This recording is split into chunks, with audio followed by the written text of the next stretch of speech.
we hit about 50,000 people on average a day through here.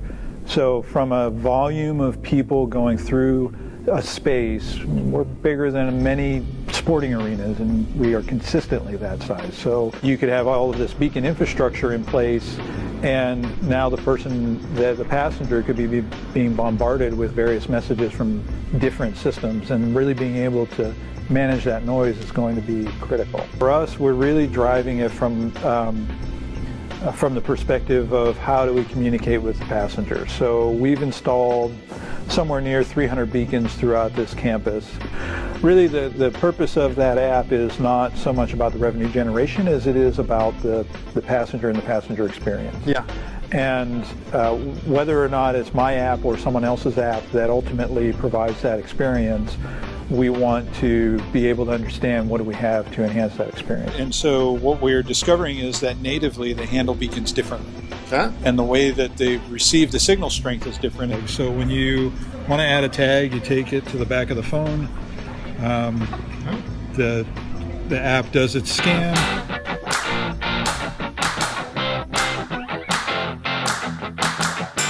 Welcome to the Hitchhiker's Guide to the Ecosystem. My name's Steve Statler of Statler Consulting. As always, we're doing this in partnership with our good friends at Proxbook, who produce an executive summary of every interview we do. So if you want to just get the highlights and do a quick graze on what we've talked about, head off to proxbook.com to get that.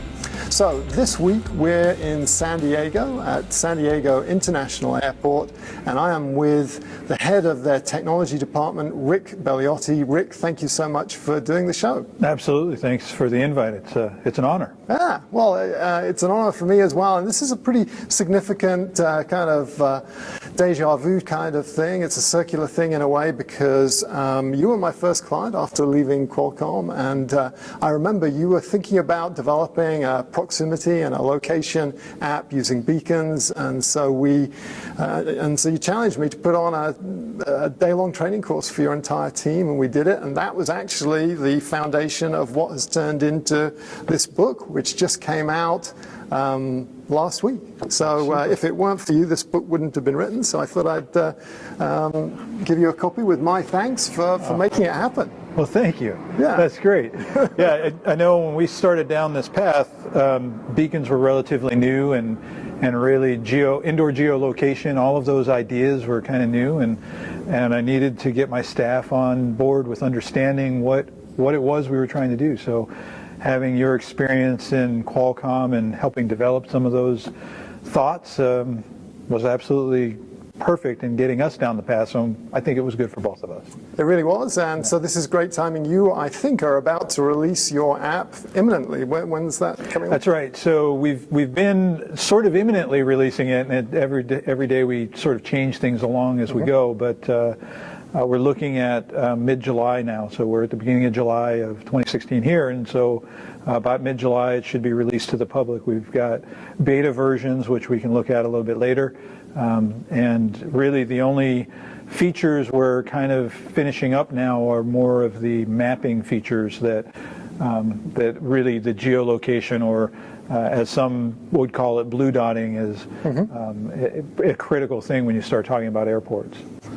Well, I've got a bunch of questions for you about what the app is going to do and the process of developing it. But first, we should set the scene a little bit and explain to people who aren't familiar with the airport a little bit about San Diego Airport. Sure. How big is the airport? How many people travel through it? Sure. So, there's all sorts of different measurements of airports. So when you start looking at an airport, an average airport is about 4,000 acres.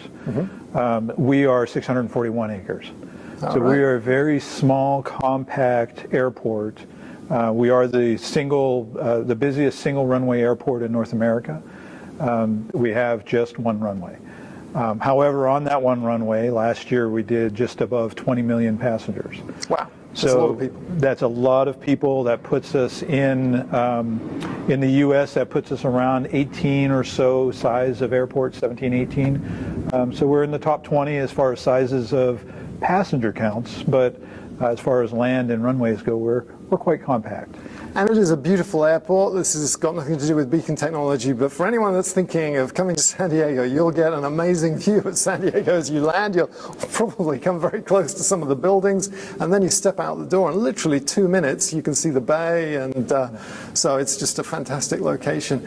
But I am really enthusiastic about airports as a business person, as someone who's into the beacon thing, just because so many people come to airports. That's right.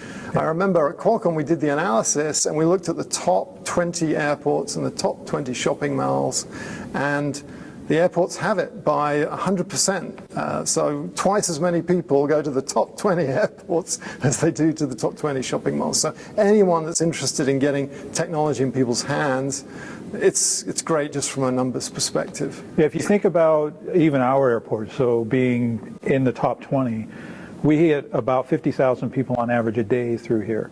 So from a volume of people going through a space, we're bigger than many sporting arenas, and we are consistently that size. So it is a great place to see and interact with a lot of people.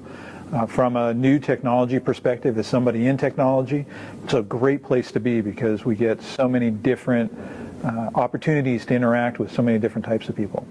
And what kind of people go to an airport? I have an intuitive sense, but any kind of color you want to add in terms of who flies? Yeah, so for our airport, we're what's called an origination and destination airport. So what that means is people don't generally come to our airport to go somewhere else. They either come here to stay here or they're leaving from here. Okay. So we're about a 50-50 split on our airport between business travelers and leisure travelers.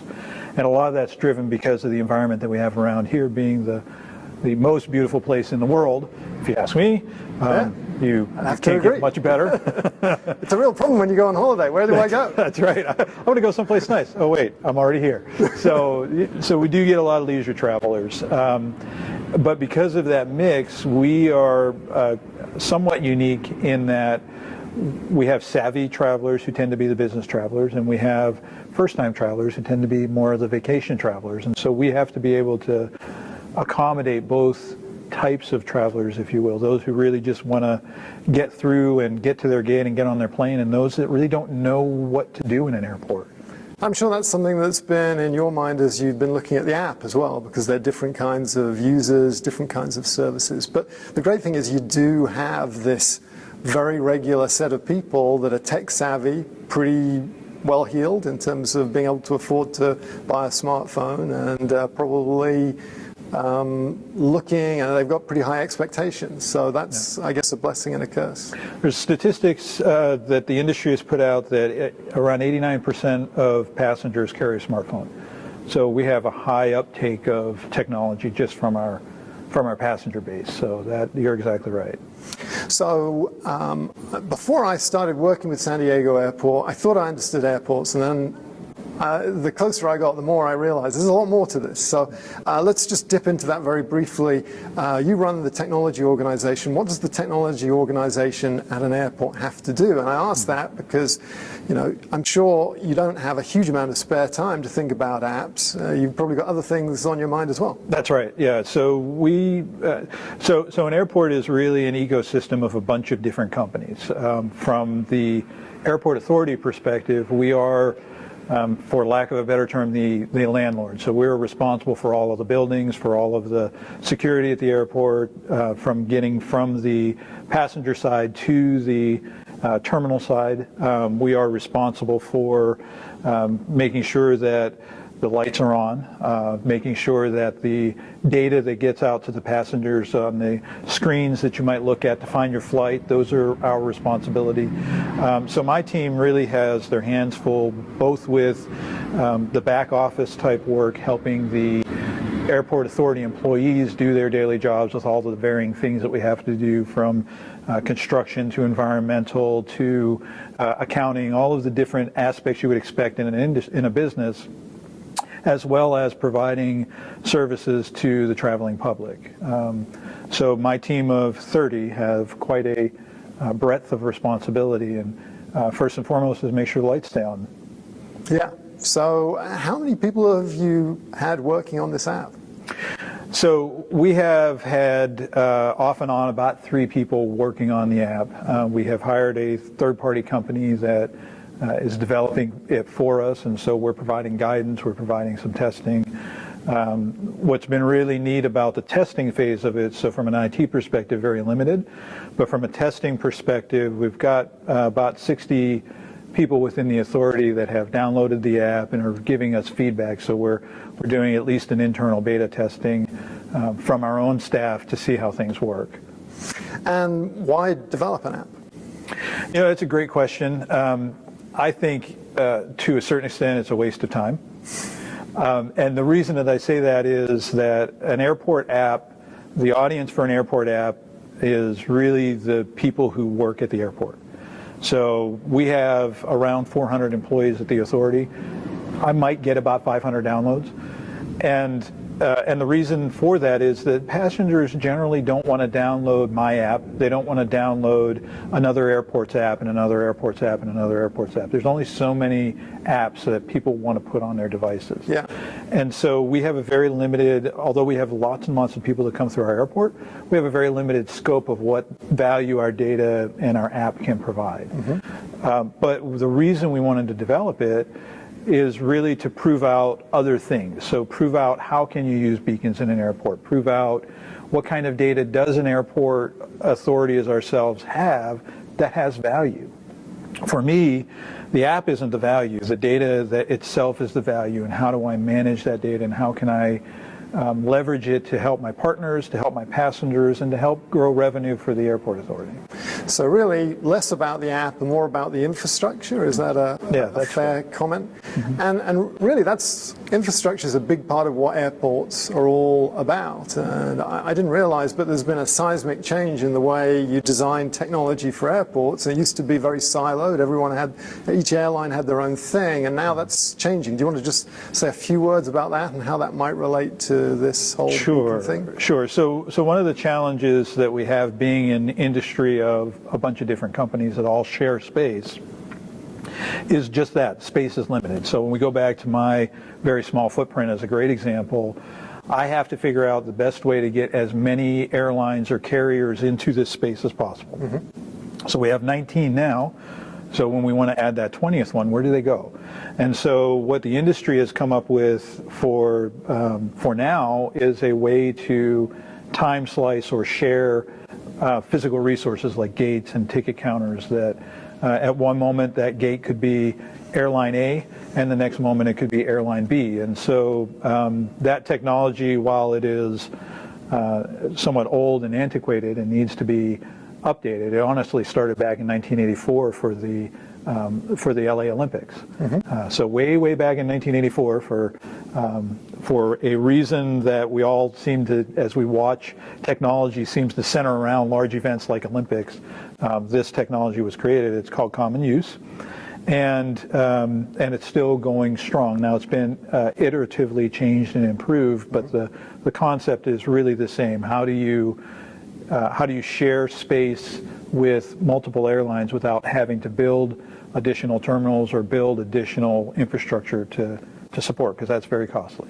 So you have common use infrastructure. That includes, by my understanding, the telephone system, the reservation, the connectivity for reservation systems, and suddenly the airlines merge. And I think the theory goes that one of your guys does a little bit of work on a console, and suddenly what was 2 airlines, you can merge the infrastructure into one. Or that's the ideal, maybe. Yeah, that's the idea. Yeah, it's probably a simpler version of what truly happens. Yes. But yeah, that's definitely the idea.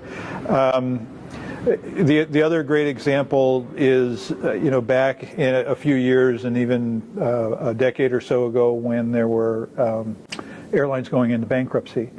And what ended up happening in those bankruptcies is the leaseholds that they had became an asset for the bankruptcy courts, which meant that we as airports couldn't reuse those gates. They were now tied up in a bankruptcy proceeding.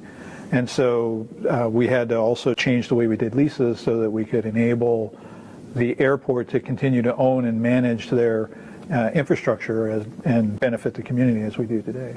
So how does common use for telephone systems and reservation systems, how does that relate to beacons, common use for beacons?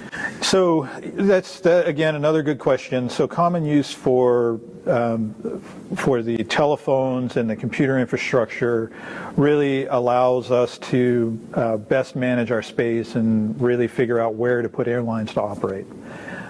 Common use for beacons and for really any geolocation type information is kind of that next iteration of how do I, within an airport, manage my internal space and the data about my internal space and share that with my partners in a way that they can expose it through their apps or expose it through their platform, whatever that might be. And really going back to a question earlier, that's the reason to develop that app, is to prove out how the infrastructure that we put in place interacts with a mobile device, it interacts with passengers, and how do we package that in a way that then our partners can use. Very good. So to just kind of wrap that up, it seems like the ideal is you have one set of beacons and every airline uses the same set of beacons rather than having one set of beacons for United, another set of beacons for American Airlines. And then, potentially you've got lots of other apps, third-party apps, I guess, that are coming in. And so wouldn't it be nice if we were all using the same set of infrastructure? Do you see, is that the way it's going? Or do you think we're going to find different apps from different people in the different airline clubs? I can see it going either way. Yeah, I think it really depends on how we as an industry react. So I'll use Wi-Fi as an example of a way that we reacted poorly and how that relates maybe to the beacons going forward. So in the early days of installing Wi-Fi infrastructure in airports, there became a battle between the airports and the airlines about who can install wireless access points. And so the airlines would install some, the airports would install some. You would end up with radio frequency conflicts, channels fighting with one another. And so as an industry, the way that we ended up reacting was we, as airports, told airlines, you can't do that. And the airlines went to the FCC and said they can't do that. And so it became a battle rather than a partnership. What we learned from that overall as an industry is we all have to work together, and we have to work together well. And from that point moving forward, I've seen a lot of growth in how we all work together. But with the beacon world, we could end up in the same realm, in that you could have all of this beacon infrastructure in place, and now the passenger could be being bombarded with various messages from different systems, and really being able to manage that noise is going to be critical. So it's infrastructure, hopefully it'll be there, so new apps can, one day Travelocity wants to start using beacons in San Diego Airport, they can use the same beacons that other folks are using. But we all know infrastructure is really hard, and you probably know that better than anyone else. In the book we talk about infrastructure in terms of the highway system. The fact that we've got a highway system, it was put in over many generations, but Eisenhower justified military applications, and that was what drove the expansion of the highway system. How are you justifying the installation of the beacons in terms of the app? I'm sure the app, I think you alluded to that, that's kind of almost like a Trojan horse that is allowing you to learn. What are the kind of functions that you want to have in the app, and what's going to be released first? So there were kind of two questions in there. The first was why the beacons, and how are we driving them? Yeah. And that, for us, we're really driving it from the perspective of how do we communicate with the passengers. So we've installed somewhere near 300 beacons throughout this campus. They are the Gimbal Beacons as opposed to the iBeacon standard, and we did that purposefully because at the time we started down this path, Gimbal was one of the very few that had a secure beacon, if you will. So when somebody would be walking through our airport, if they didn't have the right components in their app, they wouldn't know that the beacons existed. They couldn't be found. And so that was important to us as an airport from a security perspective. The drivers for the beacons really are about the art program, about the concessions program, about what is around the passenger and helping them find. So thinking about the passengers who may not be seasoned passengers who are familiar with airports and generally how airports operate, one of the hardest things in an airport is how do I find my way around it? And so we have purposefully headed down this path to help solve some of those problems of a passenger being able to figure out where they are and what's around them. The second part of that question was, what are the features that are really going to first come out in the app? And so we've done a couple of things. The simple features like the flight information, to be able to get that on your phone, that's easy. And really is sort of the price of entry of any airport app, if you will. You should have that. We would like to have the map of the airport in there, and really going back to that blue dotting concept of I'm here and this is what's around me.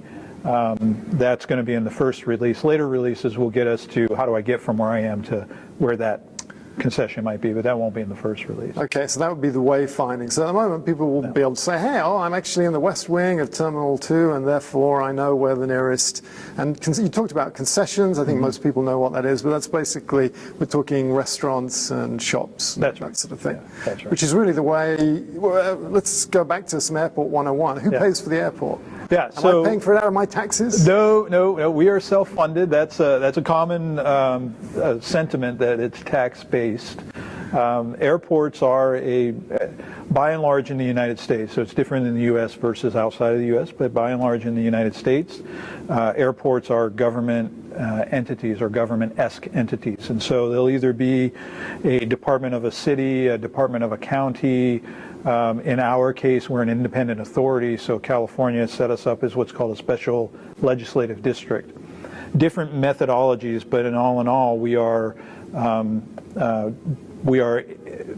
in place to manage and operate the airport in a safe and efficient manner, and that goes across the board for really any airport.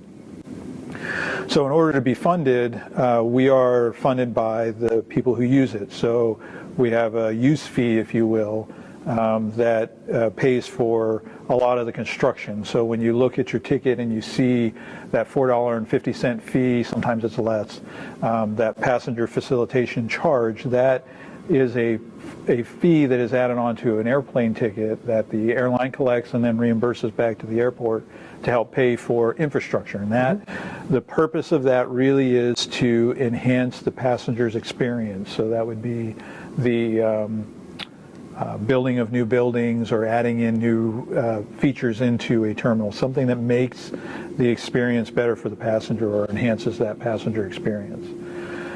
The second way we get funded is by the airlines who use our runways and the airfields. So they pay us use fees, they pay us rental fees, they pay for varying other fees that, I'll go backwards in this second.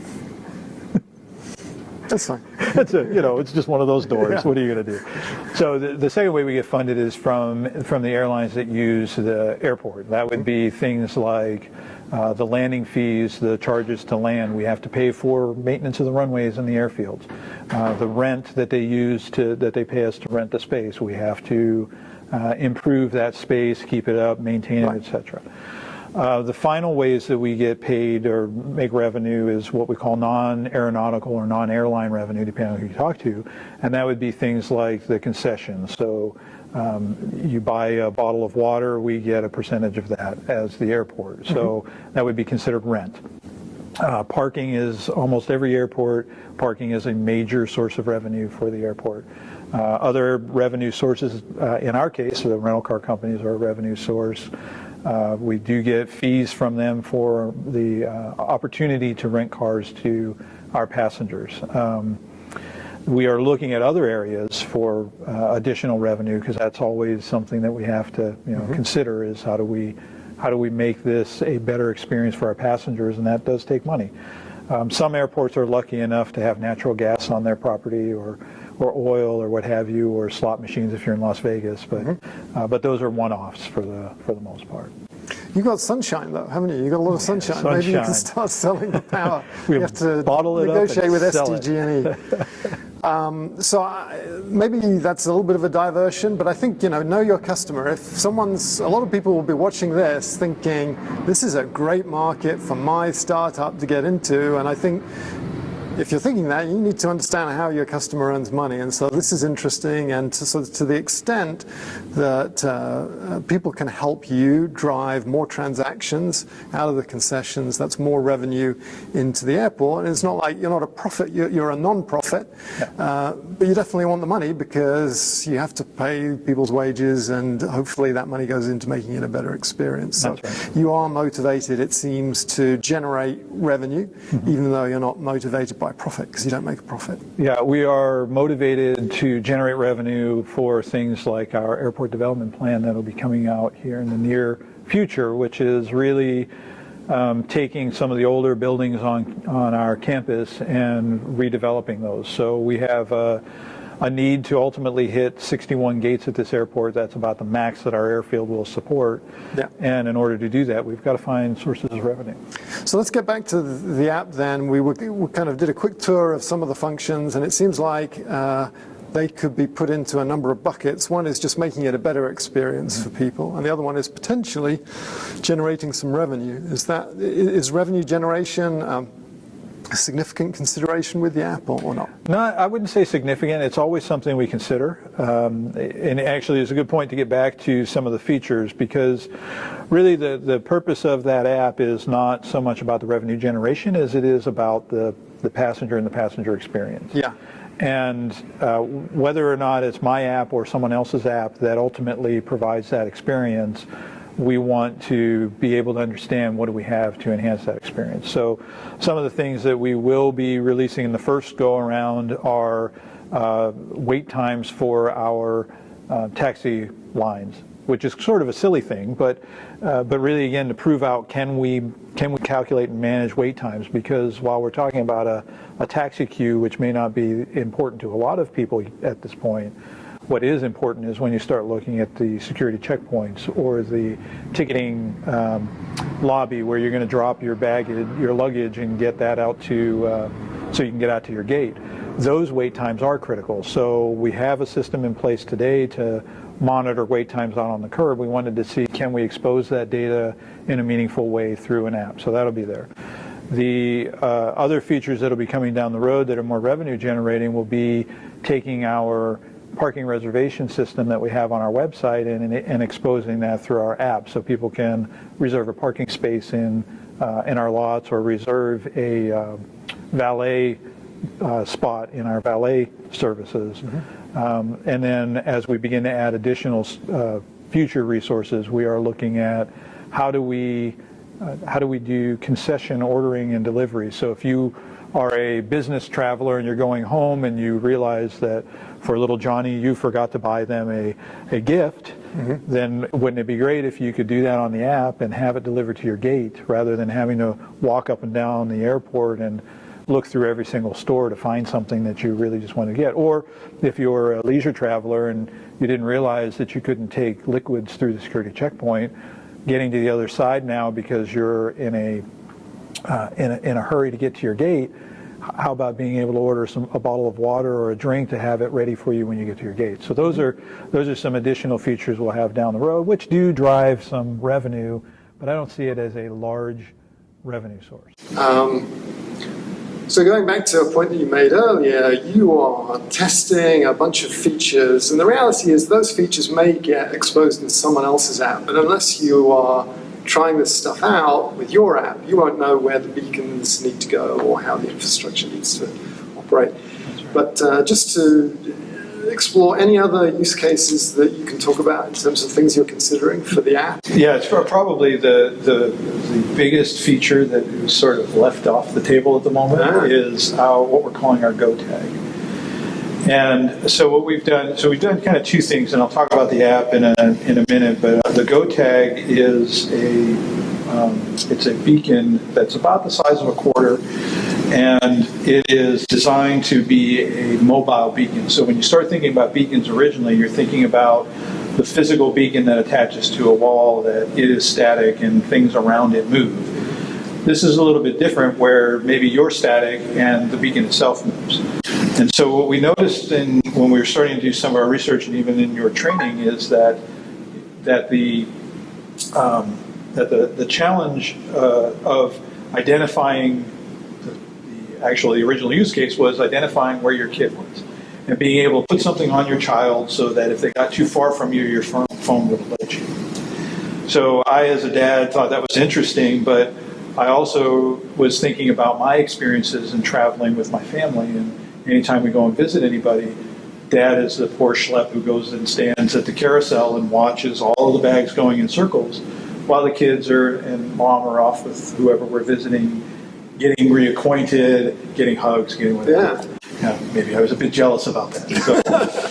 So we came up with an idea to place a beacon that would be used on luggage so that when the luggage presented itself on the carousel, your phone would get an alert. So kind of the opposite of your kid getting too far away, this is your bag's getting close enough to you. Right. And so what that enables you to do is stand maybe 75 feet or 100 feet or so away from that carousel, so that you can either enjoy the people that you're visiting, or you can get a coffee if there's a stand nearby or what have you, and your phone will do the work. Your phone or your mobile device will alert you when your bag arrives on that carousel.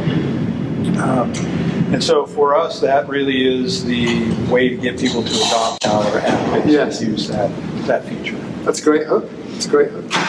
So let's talk a little bit about the process. And these things always take longer than you would hope, and I think that's true in the entire industry. So I'm really interested in this part of the conversation because, as a whole, I think everyone's been excited by beacons, and they're like, well, why hasn't this taken off yet? And you probably have a better perspective than most about the fact that it takes some time. So how long has it taken? Well, I would have liked it to have taken about a month. We're about a year into it now. Yeah. So in that year time frame, really, a lot of the challenge is the learning.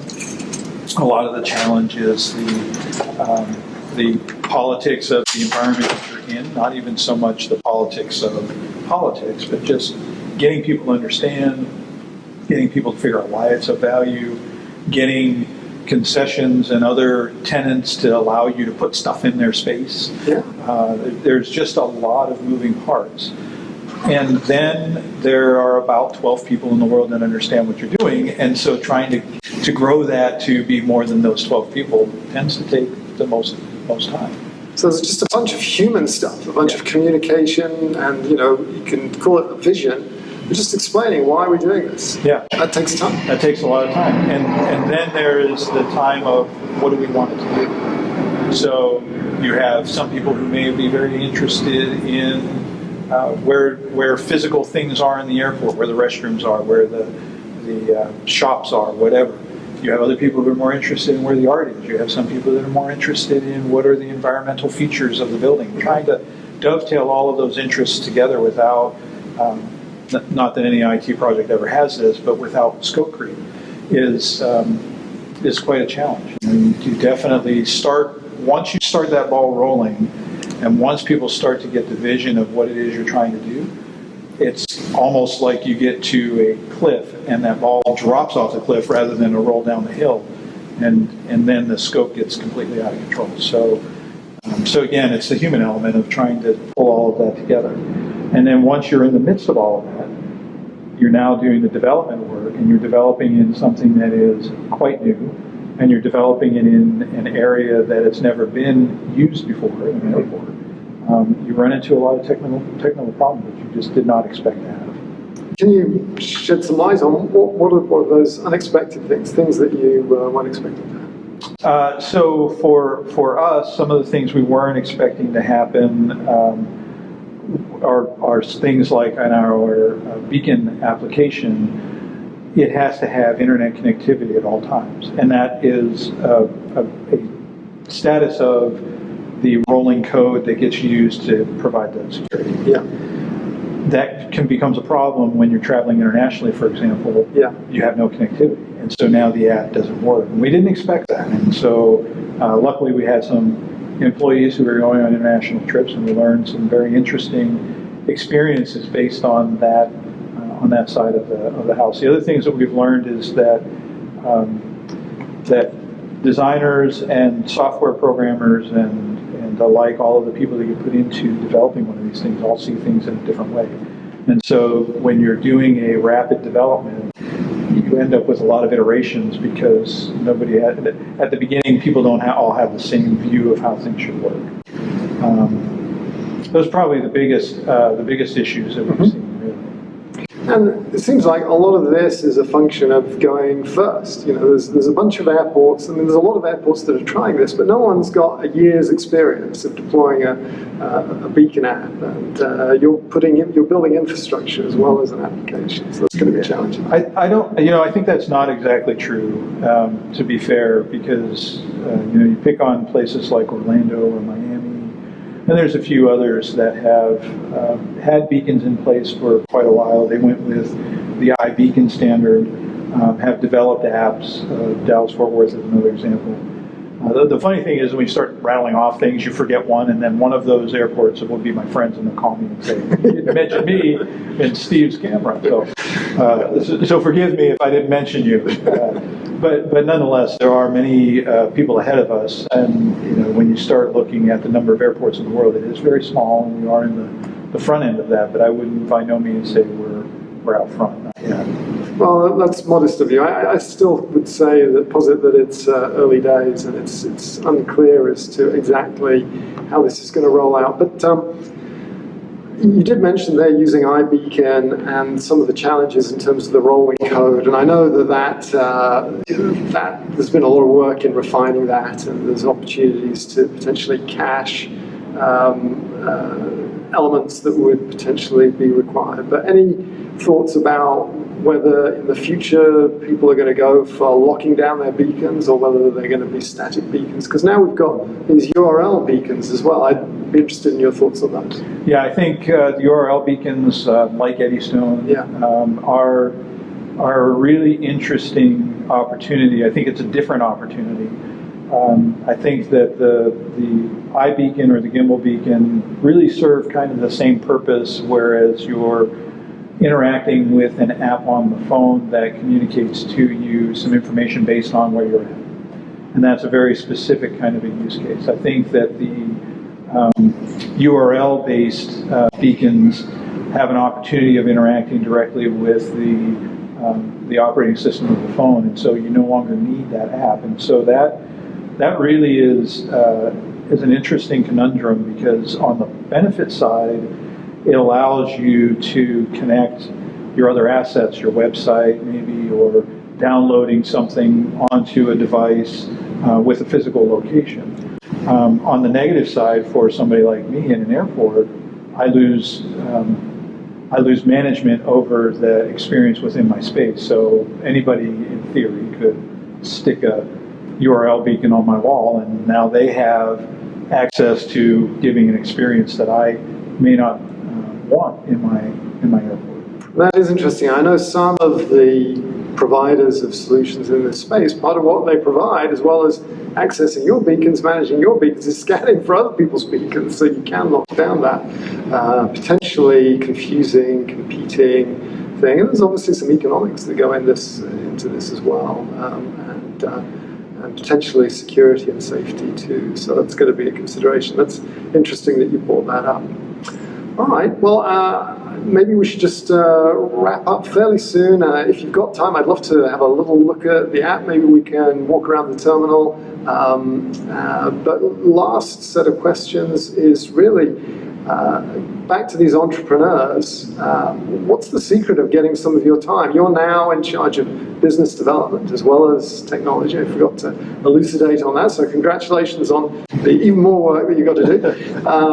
But I'm sure there's a bunch of people that would just love to get into the airport space, but you're busy, and I'm sure you can't spend your time fielding these opportunities. What advice would you give to budding entrepreneurs who want to get into the airport space? Yeah, that's my favorite question. So I actually came out of the private sector and into the public sector as my first experience in public life. And Well, the one thing being from in the airport industry for as long as I have been, we are very proud of ourselves, and I say that somewhat tongue-in-cheek, but we do have a barrier of entry into this marketplace in that most of the bid documents that you'll see that come from airports will say must have experience in 1, 3, 5, whatever the number is, similar size airports.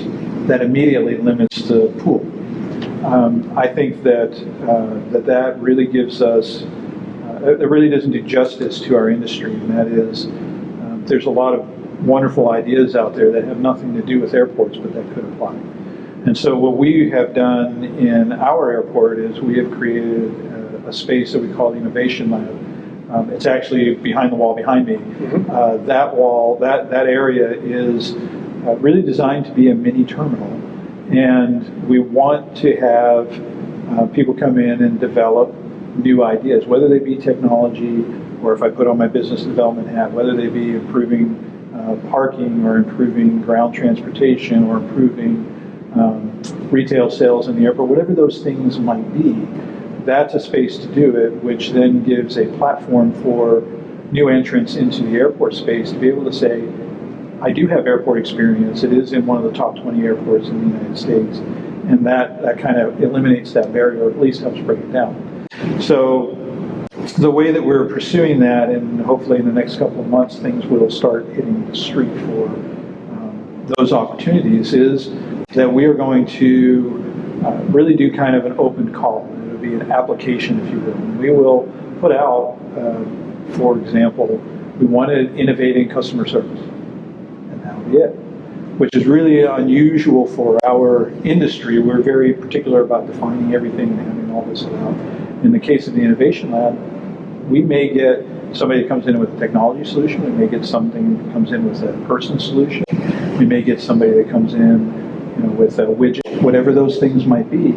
And we're going to have to figure out how to compare those and say, all right, that one and that one, we'll let you try it out in the Innovation Lab for a period of time and let's see where it goes. So that, to me, is one great way to get in.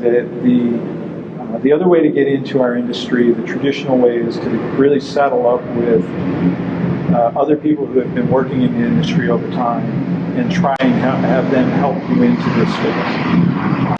That's really hard for an entrepreneur. Yes. Very good. Well, that's great advice. So, Rick, thanks so much for your time. It's been fascinating talking to you, and good luck with the launch of the app, and I should say good luck with the launch of the infrastructure that supports the app. And, so thanks again. Yeah, thank you. Thanks for the book. It's very kind. And thanks everyone for watching and for listening. So what would that beacon be used for? So this one right now, as we're testing it, is telling us that about the parking product. So okay. Telling you that you're in the parking lot across from Terminal 2, and now it's pulling up our website within the app and telling you about the various parking products that we have. Okay, so it's just giving some context to the app. Yeah, in this particular case, that's right. All right. What was the process in terms of figuring out where you were going to put them? So we defined specific criteria for a beacon. So we knew that we wanted to highlight our art program. We knew that we wanted to highlight concession and retail. We knew we wanted to highlight ticket areas and those types of things. And so that was the basis. And then we had a team go through the airport, and if it met one of those checkboxes, they put a beacon in that location. Right. And how long did that take? It ended up taking about 2.5 weeks. All right. Really because of the process of identifying the location and going back and putting the beacon in and then having to register that beacon for that location. It was a lot of effort. And who actually did it? Was it your staff? And who was the vendor that you worked with? That's right. So we work with a company called Spark Compass, and they, along with my staff, went around and put the beacons in place and developed the app and so on. So they've been a great partner to work with. Very good. All right, let's see if we can find any more beacons. So one of the features, and actually one of the questions you asked me about things that we learned, so we have the app in both our iPhone and our Android version. you'll notice on the bottom that they're different, that this is seeing what's around me says 1, this is seeing what's around me as 5. And the one on the right is your iPhone, and the left is the Android version. That's right. And so what we're discovering is that natively they handle beacons differently. Okay. And the way that they receive the signal strength is different. And so when I go into what's around me, what I see is that I have a baggage carousel, so as it's updating, I have the information booth and the fuel rod AED, which will be straight ahead of us there. This one's picking up the fuel rod, but it's not picking up the artwork or the baggage carousel or the check-in kiosk. And you'll see that on the Android, it's picking them up and dropping them as we stand. It's the varying signal strength, the nature of RF, right? So a little bit more volatile, but actually more sensitive on Android to what's around you. Yeah. So this is our Go tag. What you'll notice is that we did not brand it as a San Diego tag, but we branded it as a Go tag. And the reason is that this tag and the app, as you'll see at the top, says Away You Go. The name of the app is Away You Go, not San Diego Airport. And the purpose of both of those is that we did not want we thought that there was opportunity for the app to be more valuable if it had other airports in it. And so makes sense. I use the airport in San Diego. I fly up to Portland. I can use it there as well, potentially. That's right. So the Go tag is very, very simple. I already have this one registered, and so you'll see an error message as it comes up. But we wanted to make it easy for people to add tags. So when you want to add a tag, you take it to the back of the phone. The app does its scan. As you'll see, it says already recognized that I have it registered. I can override that and then rename the tag. And there you go. So now it's been registered to my account. So now the value of this tag, and the reason we went with this manufacturer of tags, which is the Gimbal tag, is that my phone and my app are the only ones that can identify this tag. So it gives it somewhat sense of security. So when your bag is coming off of the carousel, you're the one who hears it, not everybody else. So that's the message that you'll get in your phone. Obviously gives you a vibrate, but when you're in the app, there's the message, and then it would also show up in your messages at the top of your phone, or in your iPhone underneath the messages, and just alert you that your tag is nearby or your luggage is nearby. So here we have another beacon up there. It looks kind of fits in. It's a little bit nondescript, so it just kind of blends in as potentially an architectural feature. And San Diego's an interesting airport. You put a real premium on art. We do. That's one of the things that we really pride ourselves on is our art exhibits, and we really want people to learn more about the art and more about the experience here at the airport. So what we were hoping to do with the beacons is to provide additional opportunities to interact with the art, to learn about the artist, to learn about the art exhibit itself. So we've divided up the categories, and the intent being that if you're looking for dining, you know which terminal you're in. You can find the various opportunities for food.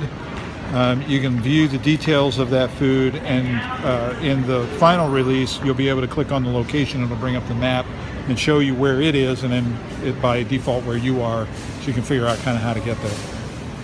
Bubbles is one of our concessions, and again, these are all just test messages. So this is the very first anybody outside of the authority has seen this app. So we're privileged. That's right. Thank you very much.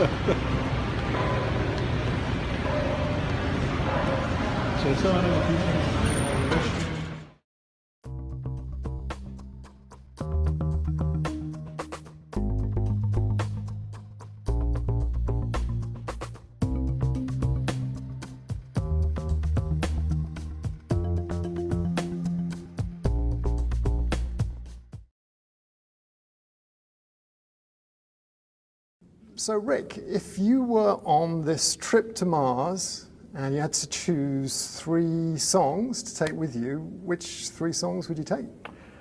Wow, that's a great question. I think I'd start with Won't Back Down by Tom Petty.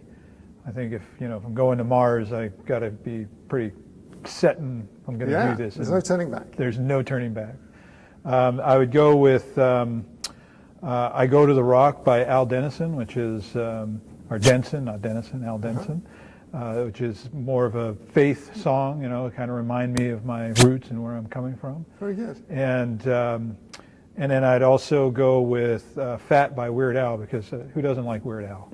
Yes. So you'll be laughing as you're driving around on the Mars Explorer and on the way. Very good. Right. Thanks a lot. Sure.